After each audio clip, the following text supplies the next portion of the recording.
welcome to Washington Talk. I'm Connie Kim. South Korean President Moon Jae-in has floated the idea of another U.S.-North Korea summit before the U.S. presidential elections. Deputy Secretary of State Stephen Biegun says that another summit is unlikely before the November elections, but U.S. officials continue to call on North Korea to come out for talks. Today we discuss the possibility and concerns of another U.S.-North Korea summit before the November presidential elections. Joining us today is Mark Fitzpatrick, Associate Fellow and former Executive Director of IISS Americas. Mr. Fitzpatrick was Acting Deputy Assistant Secretary for Nonproliferation at the State Department. Also joining us today is Bruce Klingner, Senior Research Fellow for Northeast Asia at the Heritage Foundation's Asian Studies Center. Mr. Klingner was CIA's Deputy Division Chief for Korea. Thank you so much for joining us today. Well, thanks for having us. An official from South Korea's presidential office had said that it has conveyed the need for another meeting between President Trump and Chairman Kim Jong-un to the U.S. There is criticism that the past two summits and another short meeting at Panmunjom did not garner much progress on the denuclearization front. Do you think that another summit is necessary? Let's start with you, Mr. Fitzpatrick. Well, diplomacy is certainly necessary. The situation with North Korea is getting worse as they continue to produce fissile material for nuclear weapons and test their missile systems. But is a summit necessary given the lack of real substantive progress in the last two? I would say no. Let's have real diplomacy at the working level, and then a summit could be very useful to advance what has already been worked out among officials. But the way that it's gone so far, no, I wouldn't look forward to another summit right now. Mr. Klingner? We need more of the bottom-up approach, sort of a traditional diplomacy. If we want to have a good agreement, it has to be very detailed, very comprehensive, very effective and expansive verification protocols. And you can't do that at the leadership level. You need to have it through the long, daily, arduous negotiations amongst diplomats. You can have leader meetings, might break a logjam and give general direction of where to go. But with the three meetings so far, we haven't seen that. There's been a lack of preparation on the U.S. side. So I think, like Mark said, we need to have diplomats meeting. Unfortunately, North Korea has rejected working level meetings, so it's hard to talk with a nation that literally doesn't pick up the phone. So you both are opposed to the idea of another summit between President Trump and Chairman Kim. And Stephen Biegun, the special representative for North Korea, has actually said it's probably unlikely, citing the threats of the coronavirus. But there is speculation that the two leaders could meet as an October surprise, timed to influence the November presidential elections. What do you think of the possibility of this? Well, an October surprise can either be a positive forward development or a very negative development. So there's a concern that North Korea will try to ratchet up tensions. They've mentioned the U.S. presidential election several times, which I don't remember them doing in the past. So I think they feel that they have more leverage over President Trump in a re-election than is really the case. So they may ratchet up tension with increasingly longer range missile tests, perhaps crossing the line of another nuclear test or ICBM test, which would then put us back in a very uncertain, perhaps dangerous territory of the U.S. returning to threats of preventive attack. Or there could be a sudden surprise summit, but as Mark and I have talked about, that would not be a good development unless you've had sufficient diplomatic preparation. Now, if you're asking, is it possible to have a summit in October? Absolutely, it's possible, because with the presidents having the power that they do, if they want to do it, it certainly is possible. And given the polling in the United States right now showing Donald Trump way behind former Vice President Joe Biden, Trump may need to pull something out of his hat in October. And a summit with Kim, he might think could do the trick. I don't think it would work, but it could happen. Mm-hmm. So you both mentioned the importance of the working level talks that need to be done leading up to the summit if it happens. And actually, Representative Biegun had pointed out that officials did not have the authority to make decisions on behalf of the government leading up to the Hanoi summit. So what should be the preconditions of it? Well, I remember when I was back in government in 2000 attending White House meetings when North Korea had invited then President Bill Clinton to come to North Korea. And the U.S. said, no, we don't deploy a president to negotiate. We deploy a president to sign an agreement where we know where every piece of punctuation is on that paper, no surprises.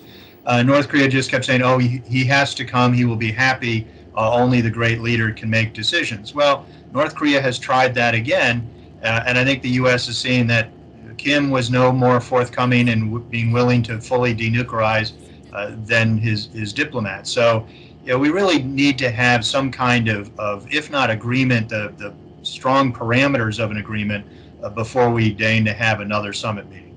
I hesitate to use the word preconditions for a meeting because there could be circumstances in which a meeting between leaders is fruitful. I think back to the 1986 summit in Reykjavik between President Reagan and Soviet leader Mikhail Gorbachev, where they almost got to an astounding agreement on disarmament that could have been mutually beneficial, and in the end they didn't. But the two of them, like-minded, willing to look for ways out, visionary, just possibly could have done something. I don't see Mr. Kim and President Trump as being the kind of visionary leaders that Gorbachev and Reagan were, but I don't rule it out entirely.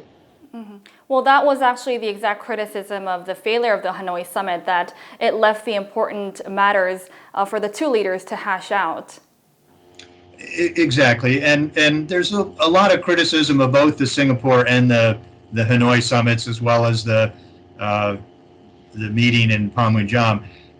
So, to me at least, the underlying reason for the failure was North Korea's continued unwillingness to fully denuclearize, as it agreed to in 8 previous international agreements, and as it's required to do under 11 UN resolutions. So, if we have an agreement, it will be implemented in stages, as the administration has said. But you have to describe the end goal, you have to describe the timeline and the steps to get there, the parameters of the agreement, the verification protocols, and that requires a lot of diplomatic work rather than at the leader level. Although the leaders, if they're so minded, can outline that we want to do this and then have their diplomats carry it out. But so far, I haven't seen an effective either bottom-up or top-down approach during the Trump administration. Mm-hmm. How about North Korea? Would they be interested in meeting up with President Trump again? They did say that they're not interested in giving the U.S. president another package to be used as an accomplishment. Given the humiliation that Kim Jong-un must have felt after Hanoi, traveling so many hours to get there and not receiving anything, I think he's going to be cautious about having another summit with President Trump. But on the other hand, North Korea can read the polling numbers in the United States, and they can see how the president reacts. And if they think that it would be in their interests that another summit could win them something, that President Trump could make further concessions about U.S. troop withdrawals, for example, which he seems inclined to want to do anyway, then they might judge that it is in their interest to have another meeting with him. Mm-hmm. One of the results that came out from the Singapore summit was the halt of the U.S.-South Korea military exercises. Since the Singapore summit, a lot of these exercises have been canceled or scaled back. What do you think about the necessity to resume these large-scale military exercises?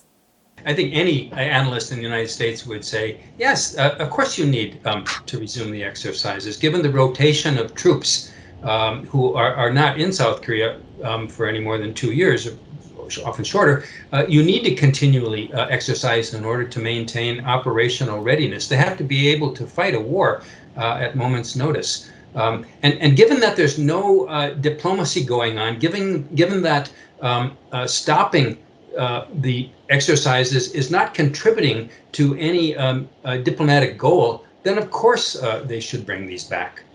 And I think it's worth pointing out that there wasn't an agreement to stop the military exercises. It was President Trump's unilateral announcement after the summit, where, to the great surprise of his Secretary of Defense, his Department of Defense, U.S. Forces Korea, and our allies, South Korea and Japan, Mr. Trump was focused on the cost of the exercises and then cited an incorrect number.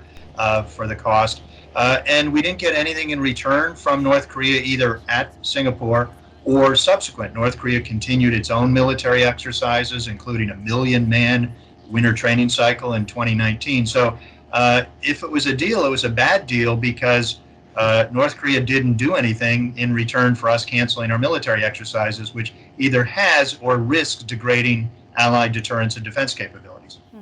I want to take a look at South Korea's stance a little bit right now. So in the beginning of the year, the South Korean president has said that it's going to push for improved inter-Korean relations and facilitate the U.S.-North Korea talks. But this initiative seems to have come to a halt with North Korea's recent actions, and there are analysis that South Korea is trying to play a mediating role again by facilitating the U.S.-North Korea summit before the elections. What do you make of South Korea's efforts? Well, I think South Korea's effort is entirely understandable. The whole thrust of President Moon's foreign policy or inter-Korean policy is to work toward peace with North Korea, reduce tensions, and he's made no progress on that. And he can't really until there's progress in the nuclear issue between North Korea and the United States. So, of course, it's in his interests for his agenda to try to get the U.S. North Korea back together in a room. But do you think this will be effective, Mr. Klingner? Unfortunately, no, because North Korea is not only not picking up the phone from Washington, it's also not picking up the phone from Seoul. They've rebuffed repeated attempts by the Moon administration to have any kind of dialogue. They even rejected a South Korean offer of 50,000 tons of rice. They've been not only very critical, but quite insulting about President Moon and his efforts and his speeches and his entreaties for progress. So again, it's hard to make progress when North Korea won't sit down at the table with either Washington or Seoul. But it is understandable Moon is trying to do that, not only to have some kind of lasting legacy politically, but as a progressive president in South Korea, he really feels the need to improve relations, to try to move towards reconciliation, if not reunification. But again, the stumbling block has been North Korea. Mm-hmm. And before we go, I want to take a look at the possible message that Representative Biegun could give in South Korea. It's reported that Representative Biegun will be traveling to Seoul and Tokyo. The last time he visited was ahead of the deadline of North Korea's end of the year deadline for talks. What do you think the purpose of Representative Biegun's trip will be?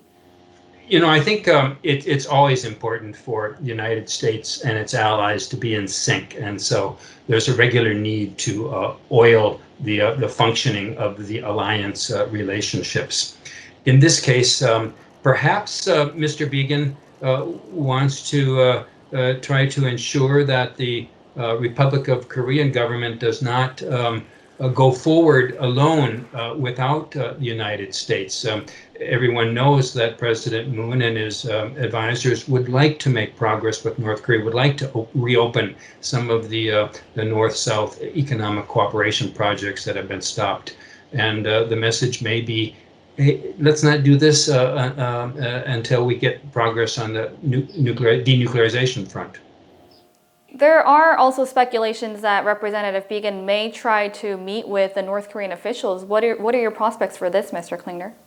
Well, he might, and I'm sure he's trying to, as he's been trying for months for meetings with North Korean officials. But as soon as there was an announcement that Biegun was going to Korea, there was sort of this breathless media speculation that is he going with a letter from President Trump? He'll meet a counterpart at Panmunjom.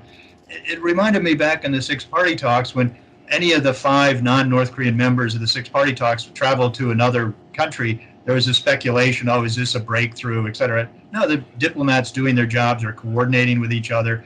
And really, I think the message that some have already said from the administration is that he's really going, I think, to coordinate with South Korea over the recent raising of tensions by Pyongyang and then the sudden reversal of tensions. So I think it's more of a coordination on policy of what do we do with North Korea as it not only has raised tensions, but quite possibly may raise tensions more before the end of the year.